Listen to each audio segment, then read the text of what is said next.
Alright, here's a prime example of radio interference due to like straight capacitance to ground and just interference caused by components that aren't shielded completely by the chassis, and we're able to pick up radio frequency because they're not, the capacitance isn't stopped at a certain frequency and it's allowed to get in the signal path and be amplified by the tubes.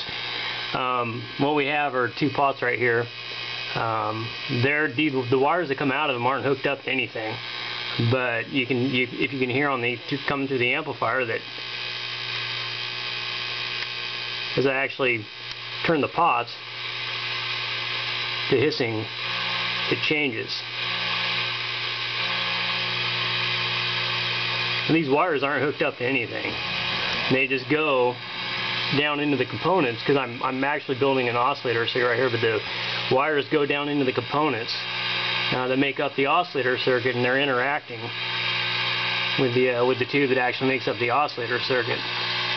Now I put my hand very carefully because right here there's about 500 volts coming through the end of this filter, but if I put my hand along here,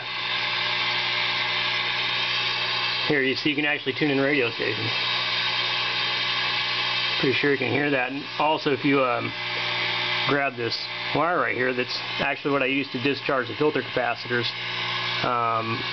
when I turn it off and actually have to make changes. But you can take this,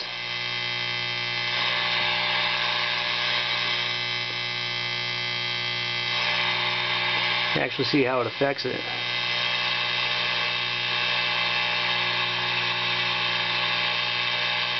Now when you get done with a circuit, everything should be balanced out to where these interferences can't happen, and usually the best attempt you can make to stop it is right at the front of the amplifier, using a resistor called the grid stopper.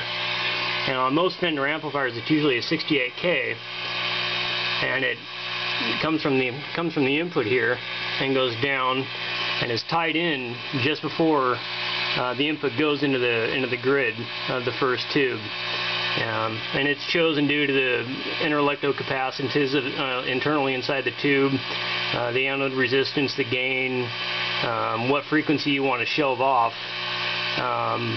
in order to stop radio frequency. And it's always a gamble between how much high end you want to lose and how much you want to block the radio frequency. And they can, setting it so that it blocks off the high end frequency too soon, you kind of can get a muddy sounding amplifier. And if you block them off too high in the spectrum, you can get the radio interference. If you get too close to radio, actually too close to a radio station is your worst. Or if you're running like wireless rigs on stage, they can kind of get in and play with it. But generally you should have it all blocked off and get done. And you can get on the internet and look up Miller capacitance, interelectrode capacitance, things like that, and you should be good to go. But yeah, it can be really frustrating. Sometimes you can't find where it's coming from and really mess you up.